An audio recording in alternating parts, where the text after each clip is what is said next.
Fala aí, empreendedor logístico, tudo bem? Seja bem-vindo a mais esse conteúdo. E nesse vídeo a gente vai falar sobre classificação ABC. É uma das metodologias muito utilizadas na logística hoje em dia. E, falar a verdade, já faz tempo que ela é bem utilizada na logística. Mas isso nos arremete a uma pergunta. Você sabe de onde surgiu e como é que você aplica a curva ABC?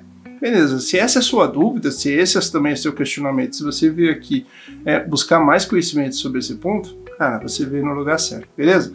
Então a gente já vai falar sobre esse assunto. Mas antes disso, não esqueça de se inscrever no canal, não esqueça de deixar teu comentário, não esqueça de deixar o teu like ali, que ajuda bastante a gente a desenvolver conteúdo de qualidade voltado à logística, belezinha? Então fica aí que depois da vinheta a gente já vai continuar o vídeo, belezinha? Valeu!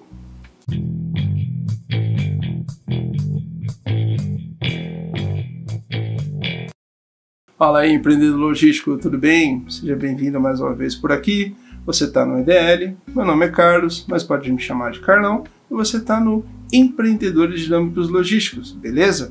Aqui discutimos e debatemos assuntos relacionados à logística, que é um universo de possibilidades, uma rica fonte, né? Uma rica fonte de conhecimento para quem busca se desenvolver na área e busca mais conhecimentos para se tornar um profissional melhor, ou até mesmo para você aí que tem uma empresa e está querendo saber um pouco mais alguns conhecimentos relacionados à logística. Belezinha? Então vamos lá para o vídeo, que a gente já não perde muito tempo por aqui. Beleza? Então, pessoal, antes da gente sair falando de classificação ABC, como é que funciona isso, já subir no Excel e tudo mais, já vamos trazer um pouco de contexto histórico. Por que surgiu a classificação ABC? Da onde que veio isso, né? Como é que chegamos aqui, né? Então, beleza, vamos voltar um pouquinho no conceito histórico da classificação ABC, que, falar a verdade, a gente vai chegar até a sua origem com Vilfredo Pareto, um economista do século XIX, ao qual estava fazendo ali, em um dado momento da carreira dele, ele estava fazendo uma apuração da colheita em sua propriedade e ele se deparou com uma grandeza, ou seja, uma proporcionalidade, uma correlação. Qual foi essa correlação?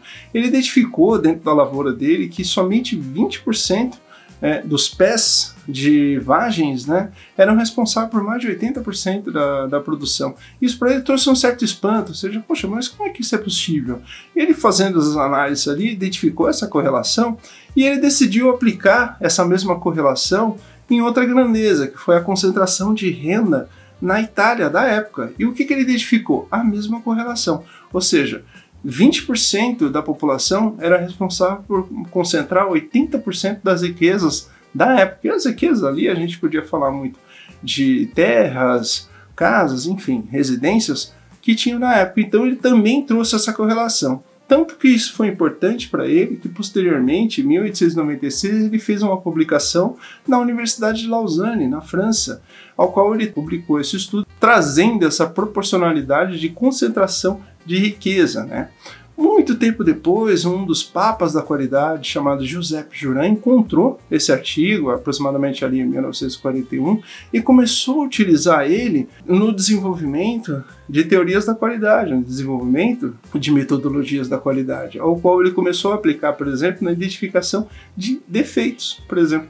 Por quê? Como eram grandezas que aconteciam dentro de um parque fabril, ele começou a identificar que, de novo, 20% das máquinas eram responsáveis por 80% dos defeitos. E essa correlação servia para ele poder ajustar o processo dele de manutenção, para fazer aferição e setup de máquina, para ele poder galgar novas melhorias. E aí a gente está falando, começando a fazer a introdução também a PDCA e outros tipos de situação. Trazendo esse contexto, em 1941, ainda assim a gente está falando de Pareto, né? Que aí sim surgiu esse nome, que o Giuseppe Juran, ele trouxe essa nomenclatura do nome princípio de Pareto, em homenagem ao seu criador. Posteriormente a isso, muito tempo depois, a gente está falando de 1973, a gente está falando de um autor chamado Alain Lacan, que em 1973, como eu já mencionei, ele começou a trazer esse contexto da classificação ABC,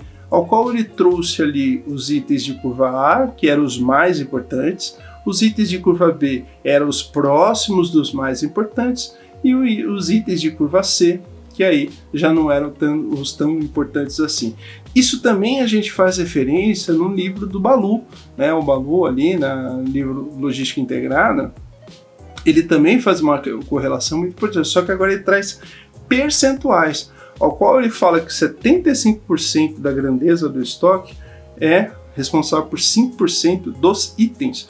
E aí os outros 15%, eles traz ali os itens de curva B, né? Então os itens de curva A são 5% de grandeza, os itens de curva B é os 15% restante aqui, e os 5% final são os itens de curva C, que compõem mais o estoque ali.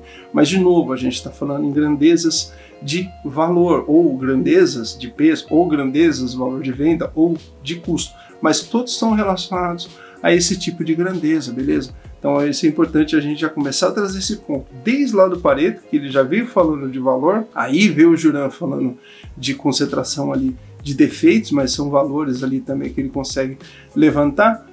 Veio o Alan Key, a mesma coisa, ele trouxe ali a classificação ABC, e o valor ele já traz esse contexto até na bibliografia dele, dessa concentração ali, mas ele já traz os percentuais da classificação ABC. Então, nesse contexto que veio a curva ABC, né? Por que ela trouxe essa importância? Por que veio esse contexto histórico? Então, isso nos arremete, primeiro, a entender. A classificação ABC, ela tem essa peculiaridade de utilização. Então, você utiliza ela para grandezas, por exemplo, concentração de clientes. Por exemplo, quais são os meus clientes que mais compram? Ou quais são os clientes que eu tenho maior margem, por exemplo. Você consegue fazer uma classificação ABC sobre isso. Então é importante você entender como é que funciona esse ponto. Por quê?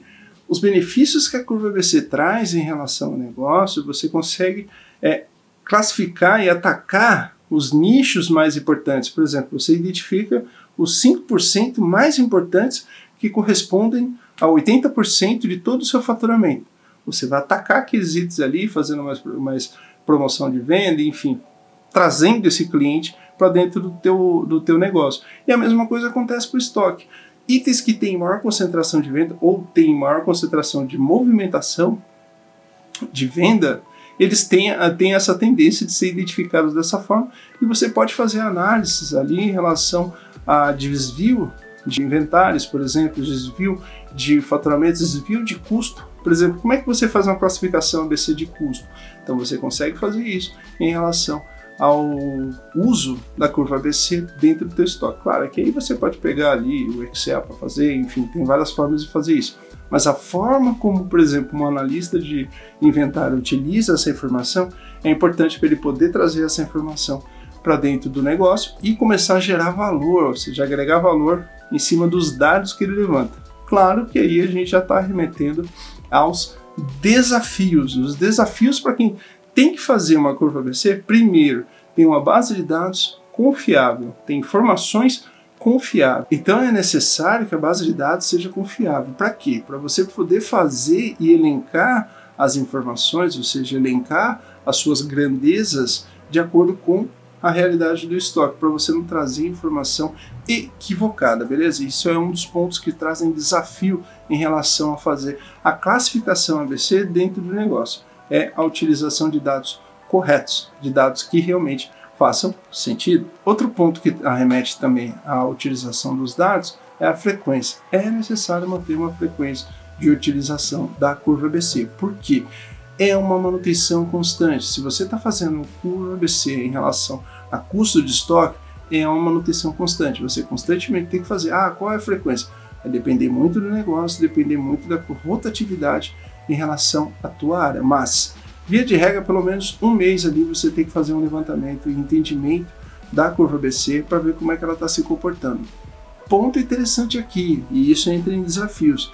Se você está pensando em utilizar a curva ABC para fazer análise de movimentação, tem um ponto de cuidado aqui. A curva ABC ela pode te dar uma informação equivocada. Por quê? A curva ABC ela aglutina, ou seja, ela consolida dados. Então você pega dentro de um determinado período, um mês, por exemplo, você junta toda aquela informação e você não divide ela por dia, você junta um mês. E ela pode te dar uma informação irreal, porque você não tem a distribuição dentro do período, você tem um consolidado do mês. E você faz ali a consolidação, porque são grandezas, e a distribuição dessa concentração de movimentações, por exemplo, que é SKUs, ela pode te dar uma informação equivocada, principalmente se você despacha muito material fechado, por exemplo, pallets fechados, cargas volumosas fechadas. Isso pode te dar uma informação um pouco equivocada ali. Então esse é um ponto importante para você entender.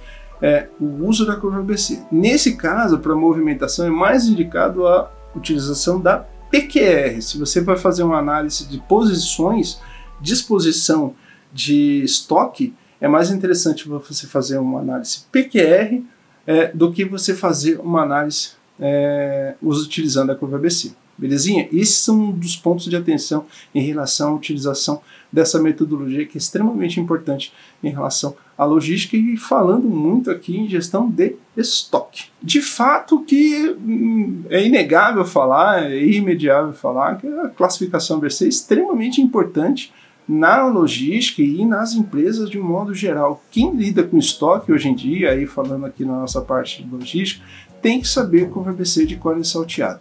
Beleza? Então isso é importante para você, a utilização e a forma como você utiliza, principalmente quando a gente fala em concentração de riquezas. Ponto importante aqui, se você quer se desenvolver, se você quer trabalhar um pouco mais, se você quer aprender um pouco mais a utilização da curva ABC, tem vídeo já pronto para você, tá? Então provavelmente vai aparecer em algum lugar aqui, para você se verticalizar em como fazer a curva ABC no Excel.